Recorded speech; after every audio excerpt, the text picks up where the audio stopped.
The vowel letter sounds slow, meaning it says its name.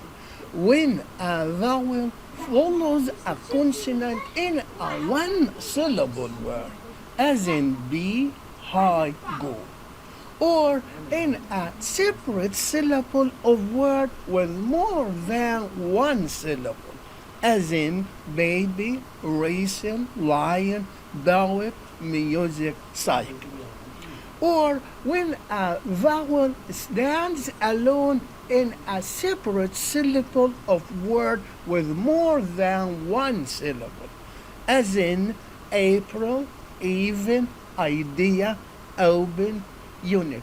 All these spelling patterns fall into what is called an open syllable.